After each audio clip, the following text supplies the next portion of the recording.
I love chess. I'm not super good at it, but I have picked up a trick or two over the years, and there's one piece of chess advice I actually follow a lot when DMing, and I bet it could help you too.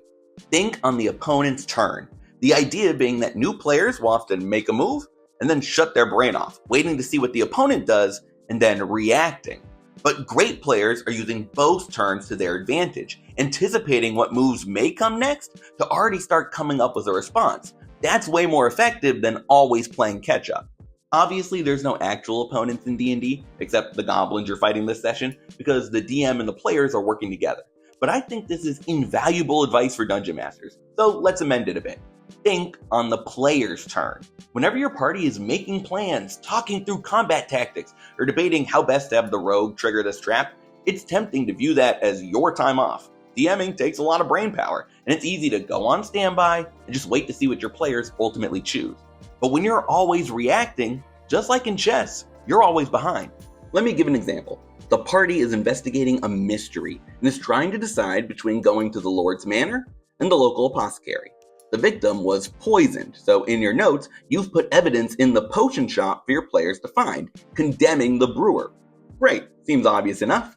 You sit back, wait for their choice, and they decide to go to the Lord's Manor.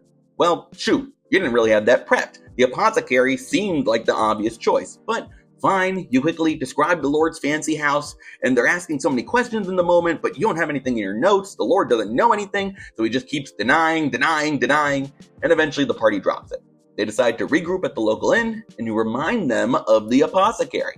Problem solved, brain off again. Except now they're suspicious of the Lord because he was so against giving them any info. That's okay, they're still talking about the apothecary, that's probably where they'll go next, and now they want to split the party. Half are going to the potion shop all the way across town, and the others want to question everyone in the tavern downstairs. So I guess we're doing that now, and I need to make up a lot of NPCs on the spot. Obviously, this is just an example. You're not going to totally stop thinking the moment a player speaks, but too many DMs hear their players discussing different options, and instead of trying to prepare, just cling to their notes and hope they'll pick the one pass they've prepped. And every time they do something else, they just keep giving them dead ends until they go back to where they want them to be. Instead, by using your players' turns to think on your feet, your games will run so much smoother. And you can still use what you've prepped, but guide the players there in a way that honors their decisions.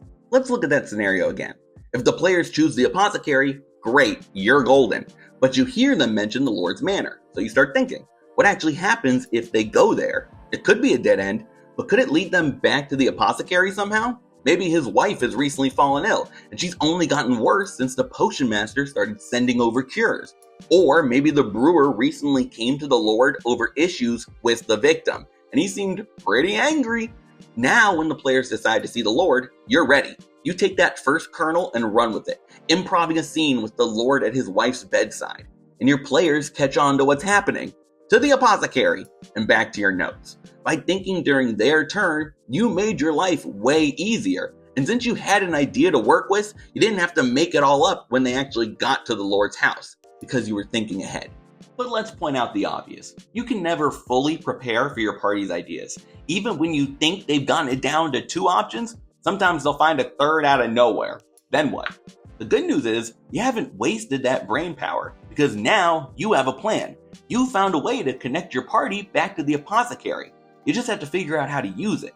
Back to the scenario, but this time, they choose to see the butcher out of nowhere. If you hadn't been thinking about the possibilities, well, tough. Now you have to improvise the butcher and figure out what to do while you're still playing the game. So you'll probably default to, he knows nothing, and the party's stuck again. But what if we came up with the plan about the Lord's wife? Well, why can't that be the butcher's wife? Same scenario, same clues, you've just changed the location. Or heck, why not stop them even sooner? Have a guard come running down the street shouting, the Lord needs a cleric urgently! And hey Anna, you're playing a cleric, right? Thinking on your feet becomes so much easier when you've already been brainstorming solutions. The ultimate goal is the same, but the way it happens can fit however you need. And when you're in that mindset already of adapting to your players rather than sticking to your notes 100%, this just becomes second nature. Now here's the cold water. Thinking this way takes time. And I won't pretend that scrambling to keep up with the party ever gets easy. I still find it challenging all the time. But I'm not trying to sell you on a silver bullet that will magically make everything perfect, but more of a way of strategizing during the game to give yourself the best chance to succeed. Think of it like shooting a basketball. If you go out and just chuck up shots, sometimes you'll make it, sometimes you'll miss, but it'll mostly be down to luck. But if you practice shooting every day and use the proper technique, you'll still miss some shots, but you'll end up making way more, and your misses will get a lot closer. That sounds like a lot more fun to me. Running D&D and other TTRPGs isn't a sport, but it sure is a skill, and like any, you want to give yourself the best chance you can.